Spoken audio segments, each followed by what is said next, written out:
As we approach Memorial Day and Independence Day, we can anticipate the usual speeches and photo stunts from various and sundry politicos, each of them touting their heartfelt support for America's men and women in uniform. I submit that much of this political grandstanding is merely empty rhetoric. Most of us probably recall that former Secretary of State Henry Kissinger is quoted as having said that soldiers are just, quote, dumb, stupid animals to be used, close quote. Obviously, even the most anti-military Democrat would never be so brazen as to say what Kissinger said. In practice, however, both Democrats and Republicans demonstrate disdain for our brave military people by the way their unconstitutional policies abuse and misuse them.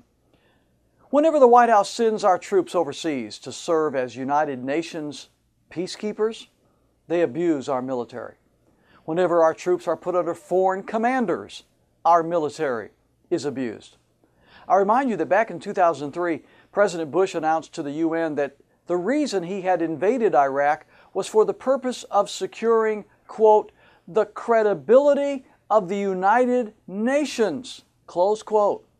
Unfortunately, various presidential administrations, both Republican and Democrat, have also used our armed forces for the benefit of the UN. Such conduct constitutes an abuse of our military. When our politicians use our military to interfere in the internal affairs of other nations, our military is abused. When our armed forces are sent off to war without a declaration of war by Congress, our military is abused. When our politicians use our military for the purposes of nation building, empire building, and international politics, our military is abused. When our federal government can spend billions, even trillions of dollars for building and construction costs in Iraq, but cannot maintain safe and sanitary veterans hospitals, our military is abused. When our combat wounded veterans must wait weeks, months, and sometimes years to receive the medical care they need, our military is abused. When our veterans have to labor harder to obtain the medical benefits that they were promised than they did the enemy they were sent to fight, our military is abused. Remember, our President and every member of Congress takes an oath to preserve, protect, and defend the Constitution of the United States. This includes not allowing our armed forces to be the pawns for conniving politicians and international conglomerates. It also includes only using our military for the safety and security of the U.S. population or territory. It does not include facilitating the personal political agendas of whoever happens to occupy the White House. Peace in the world, in quotes, is not the purpose of the U.S. military. Their purpose is not to protect 27 European states. Yes, I'm saying it outright. We should withdraw from NATO. Let the European nations pay and bleed for their own defense. Their purpose is not to fight UN wars or enforce UN decisions. And yes, I'm saying it outright. We should withdraw from the United Nations. Their purpose is to defend the people and property of the United States of America. Period. Anything more than this is an abuse of our military.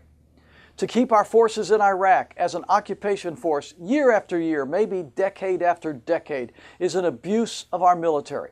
To cancel their retirements, to demand our troops fight year after year, denying some of them the opportunity to even see their own children grow up, and to reduce the standards of recruits in order to accommodate criminals, even those charged with felonies, constitutes abuse of our military. To send our National Guard troops to protect the borders of Iraq while leaving America's borders wide open to potential terrorists and criminal elements is an abuse of our military. To not provide adequate health care coverage to retired service members is an abuse of our military. To require disabled vets to give up their military retirement pay in order to receive VA disability benefits is an abuse of our military. To not have a concerted effort by our government to find and bring home America's MIAs is an abuse of our military. I could go on, but you get the point. If our politicians in Washington, D.C. really wanted to support our troops, They would follow the Constitution, stop meddling in the internal affairs of other countries, restore the benefits and medical care of our veterans, and never send another American soldier to bleed and die for the United Nations. Anything less than that is only political grandstanding and empty rhetoric. As president, I will give more than empty rhetoric to our troops. I will never allow our troops to be used as pawns or policemen for the UN. In fact, I will withdraw the U.S. from the UN. I will never invade and occupy another nation without a declaration of war from Congress. I will appoint my Vice President, Darrell Castle, himself a Marine Corps commander in Vietnam, to set up a commission to locate and retrieve any and all MIAs. I will withdraw from NATO. As President, I'll make taking care of our veterans a #1 priority. I will revamp the Veterans Administration to be more user-friendly. I will insist that veterans' hospitals and clinics always be marine polish clean. I will insist that veterans be allowed to keep their retirement benefits while they collect disability benefits.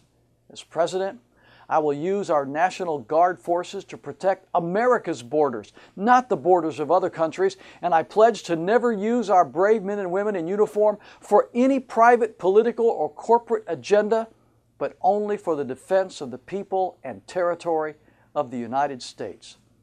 Maybe this is why 2 retired U.S. Air Force generals, Brigadier General Charles Jones and Brigadier General Ben Parton, have already endorsed Chuck Baldwin for President and Darrell Castle for Vice President of these United States.